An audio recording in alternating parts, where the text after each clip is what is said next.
we're going to attach our wood mount board to the shade.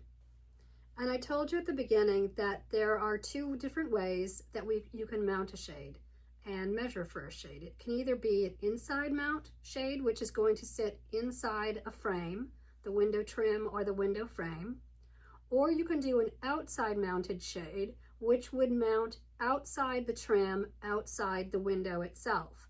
When you mount outside the trim and the window, sometimes you do it for different reasons. Sometimes you want a deeper projection on the window. So instead of a slim profile 1x2, which gives you a 1.5 inch profile, you might need to clear some trim or clear something else that's on the window. So you may need a deeper projection for that outside mount shade.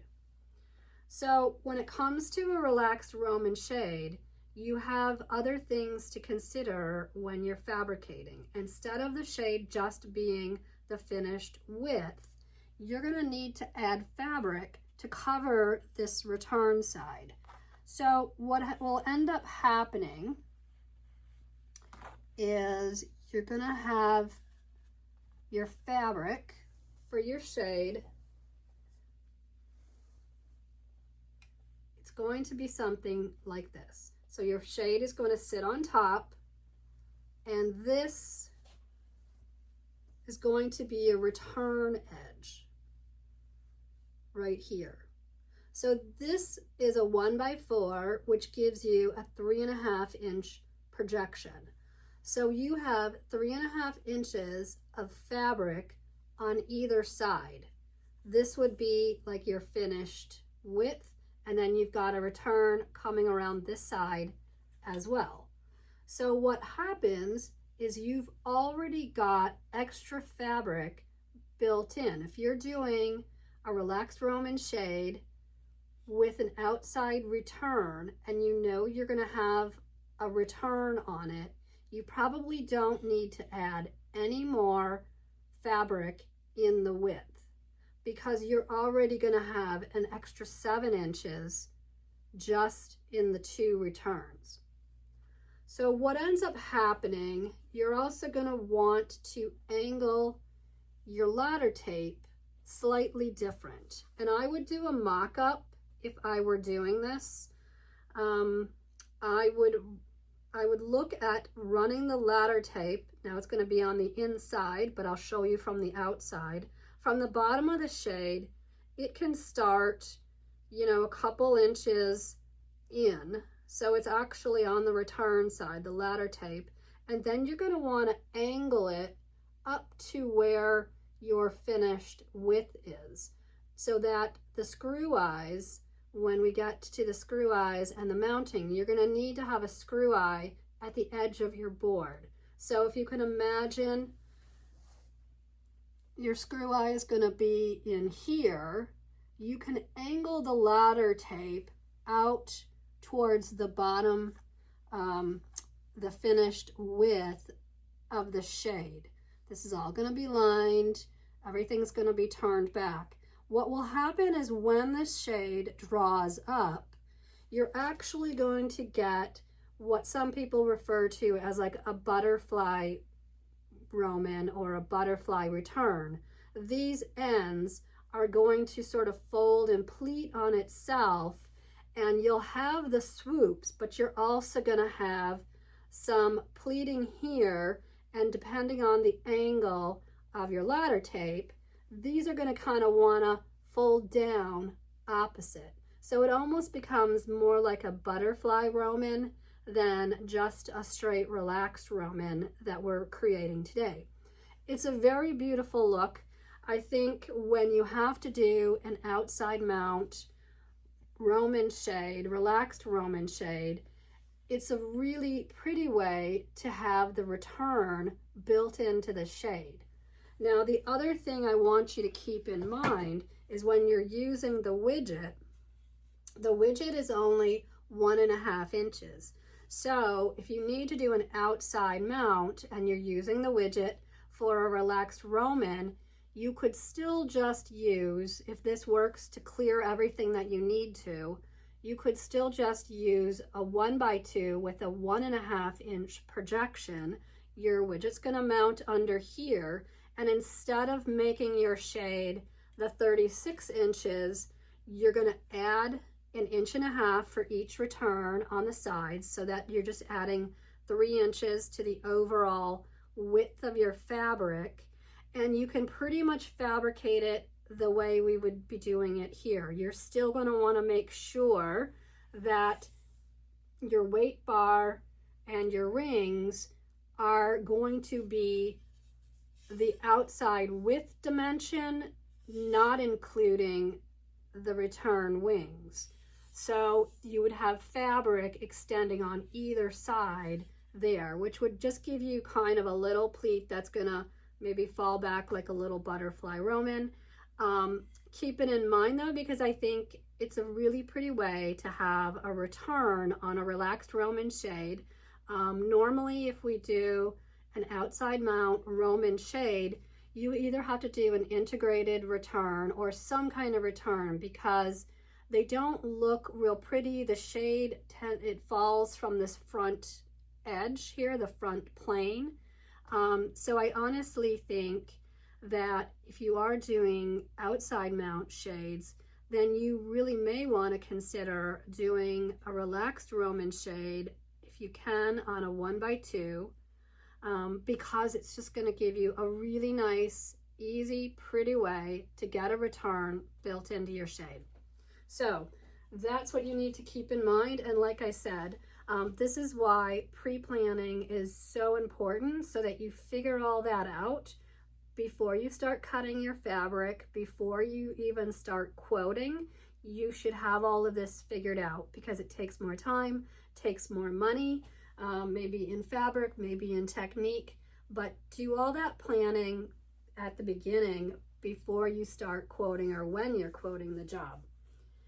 Like I said, if you have it drawn out and you know it's going to be an outside mount, then you'll know that you're going to have to add those few extra inches to it. Okay, so now we're just inside mount.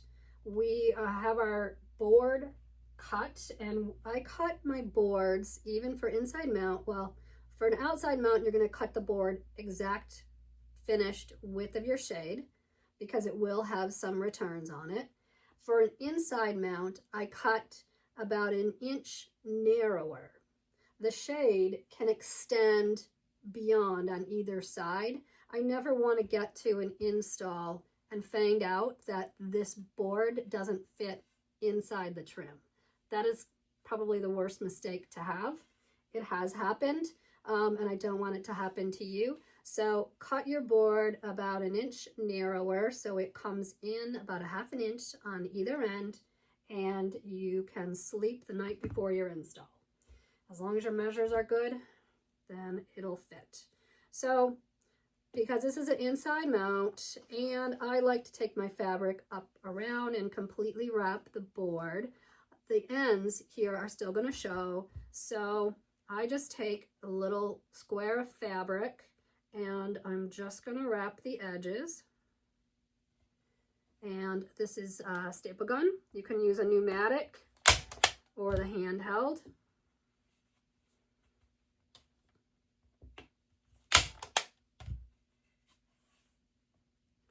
And I'm just going to sort of wrap it like a present and put a staple in to secure it.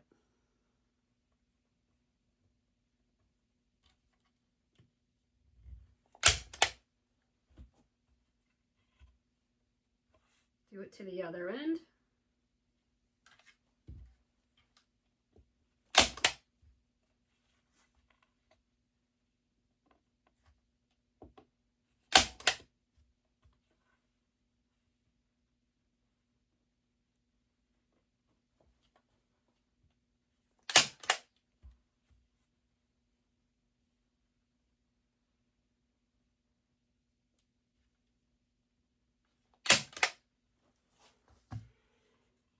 So now my ends are covered with fabric. I have my finished length of my shade has been pressed in here, and I can see where that is. I've also marked it with some pins, which I can pull out now because I don't really need these pins to show where that's going to be. I'm going to line my board up perpendicular to my fabric at the fold line. So the fold is right here at the top of my board. The board is sitting perpendicular to my fabric. The widget's going to mount under here on the wider part. And I'm just going to flip the whole thing so that now it's sitting on my table. I can see in front of me where this fold line is, where it's been pressed. And I'm just going to shoot a few staples in from the top.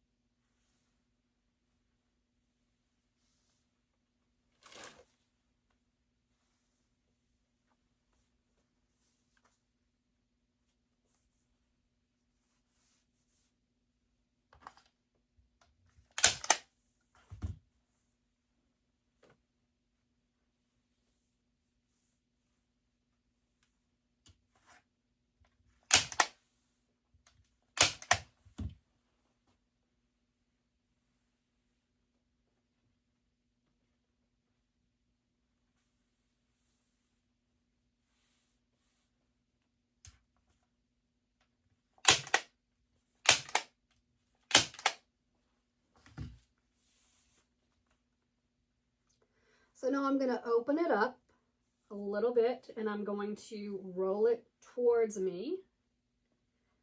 And on the narrow side here, I'm going to turn under the cut raw edge.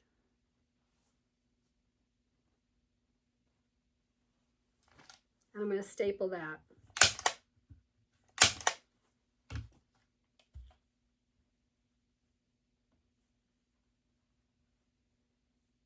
Sort of tucking in all the raw edges.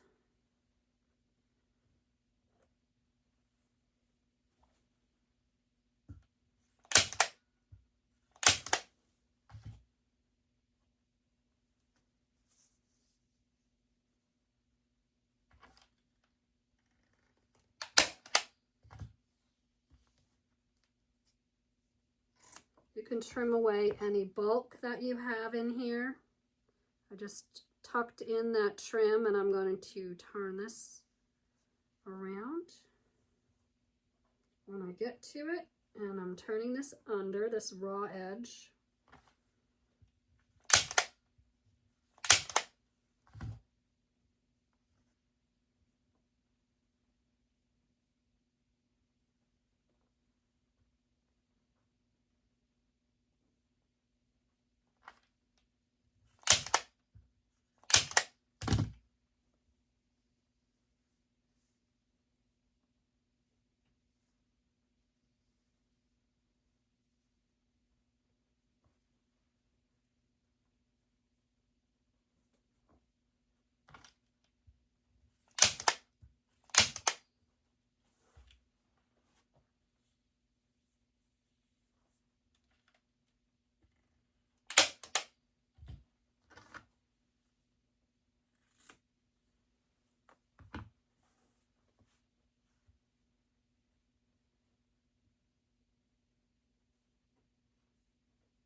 So sometimes with a handheld stapler, you want to come back over it with a hammer or a tack hammer and just tack down some of those nails or staples, the staples that might be sitting up kind of high.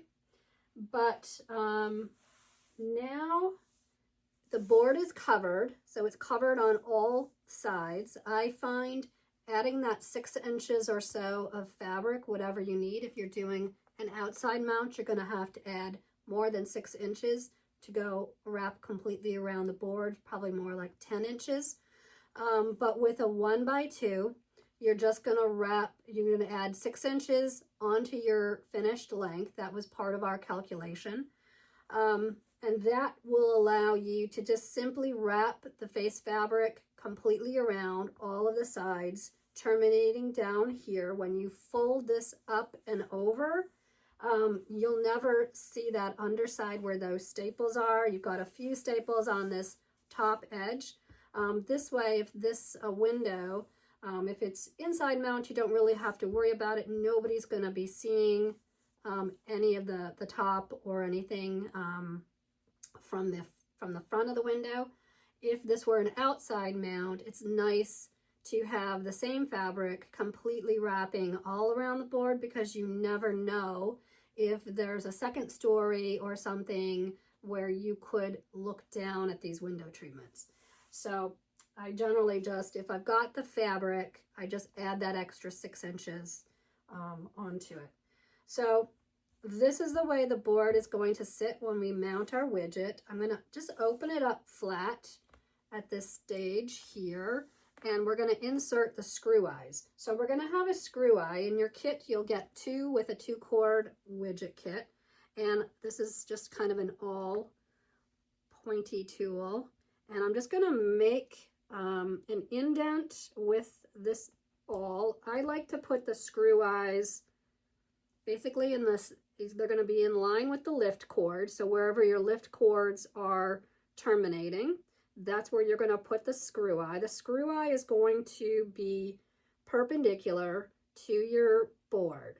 So the holes are going to line up this way.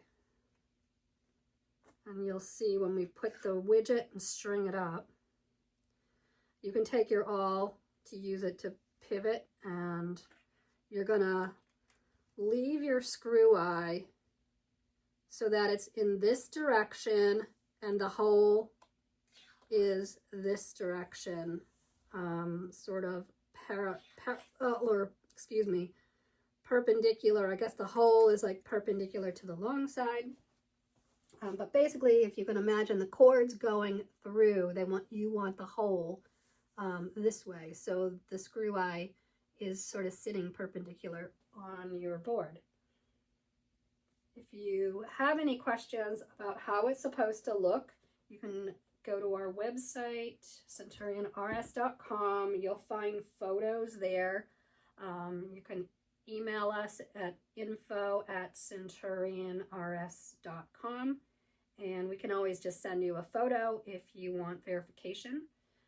If you ever run into a problem when you're working with the widget and stringing up your shade, we often get questions, and we will ask for either a video or a photograph, because sometimes it's hard to articulate on both sides, either for you to articulate what the problem is or for us to articulate what the solution is.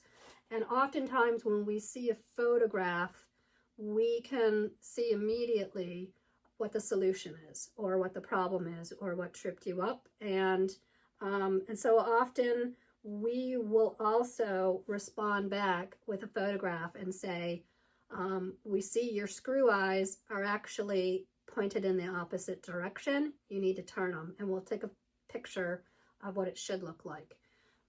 A lot of us are visual learners, myself included. Okay, so that's how our screw eyes, the hole is kind of facing you, the camera right now. So screw eye here and a screw eye there, and it's on the surface that we're going to be mounting the widget to. So we're ready for that next step.